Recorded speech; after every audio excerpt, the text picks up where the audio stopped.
Prachi and doctor ले आए रिया की प्रेगनेंसी की असली सच्चाई सबके सामने, और प्राची ने सबके सामने रिया के पेट से खींचकर निकाल दिया डुप्लीकेट प्रेगनेंसी बेल्ट। लेकिन रणबीर की प्रॉपर्टी को हासिल करने के लिए और रणबीर प्राची को कभी ना एक होने देने के लिए आलिया लेकर आई प्राची रणबीर के रिसेप्शन में एडवोकेट। जी हाँ दोस्तों, कुमकुम भाग्य के आने वाले धमाकेदार एपिसोड में रिया के रणबीर को पाने की आखिरी चाहत में जब रिया अपनी प्रेगनेंसी को साबित करने के लिए और अपने पेट में रणबीर का ही बच्चा है इसे साबित करने के लिए जब डॉक्टर की फर्जी चिट्ठी बनाएगी और वो चिट्ठी को सबके सामने ले जाकर पढ़ेगी और कहेगी कि डॉक्टर की प्रेगनेंसी के रिपोर्ट का मेन कंक्लूजन आ गया है, जिसमें साफ साफ लिखा है कि मैं प्रेग्नेंट हूँ और रणबीर के बच्चे की माँ बनने वाली हूँ और ये बिल्कुल सच है। लेकिन अगर मेरी बातें झूठी है तो इस दुनिया में आने वाले मेरे बच्चे की कसम, मेरा ये रणबीर का बच्चा मरा हुआ पैदा हो। ये सुनकर पल्लवी, प्राची और रणबीर सबके होश उड़ जाएंगे और तभी रिया की प्रेगनेंसी रिपोर्ट को टेस्ट करने वाला असली डॉक्टर पीछे से आ जाएगा और कहेगा कि ऐसा कुछ होगा ही नहीं, क्योंकि रिया तुम प्रेग्नेंट ही नहीं हो,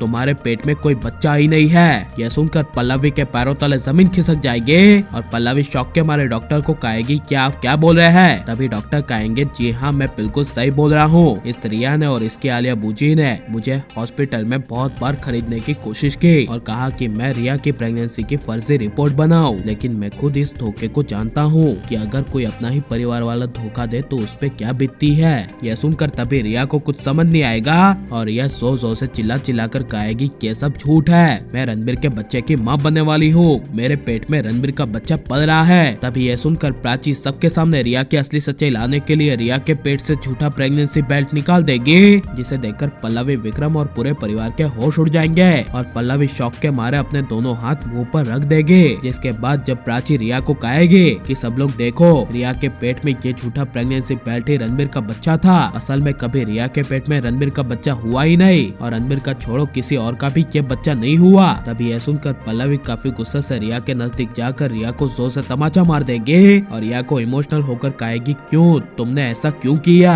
मैंने कभी सोचा नहीं था कि तुम मेरे इमोशंस के साथ ऐसे खेलोगे, तुम्हारे कहने पर रिया मैंने क्या कुछ नहीं किया, प्राची को हमेशा तुम्हारे कहने पर मैं नीचा दिखाती रही, जबकि प्राची कभी गलत थी ही नहीं, लेकिन आज मुझे सब समझ में आ गया कि ये सब में बड़ी गलती मेरी ही है। यह सुनकर रिया कुछ बोल नहीं पाएगी, लेकिन जब रिया पल्लवी को गले लगाने के लिए जा रही होगी तभी पल्लवी रिया को अपने से दूर कर देगी और रिया का हाथ पकड़ के रिया को घर से बाहर निकाल देगी और आलिया को भी घर से बाहर निकाल देगी। जिसके बाद पल्लवी प्राची से माफी मांगेगी और खुद हमेशा के लिए प्राची रणबीर को एक करने के लिए पल्लवी प्राची रणबीर को आशीर्वाद देगी। लेकिन दूसरे ही दिन जब घर में प्राची रणबीर की रिसेप्शन पार्टी रखी जाएगी तभी प्राची रणबीर को कभी एक ना होने देने के लिए आलिया की वापसी होगी और आलिया अपने हाथों में रणबीर को सजा देने के लिए कोर्ट का कागज लेकर आएगी और साथ ही अपने एडवोकेट यानी कि वकील के साथ आएगी और रणबीर पर धोखे की शादी का इल्जाम लगाते हुए आलिया रणबीर को जेल भेजने की धमकी देगी। लेकिन अब फाइनली रिया आलिया की असली सच्चाई सबके सामने आ गई है, तो आपको कैसा लग रहा है और आप यह एपिसोड देखना चाहते हैं क्या नहीं, और आपको प्राची रणबीर की जोड़ी कितनी ज्यादा पसंद है और आप प्राची रणबीर को हमेशा एक देखना चाहते हैं क्या नहीं, ये सब हमें कमेंट में जरूर बताएं और आप लाइक शेयर हमारे चैनल को सब्सक्राइब करें।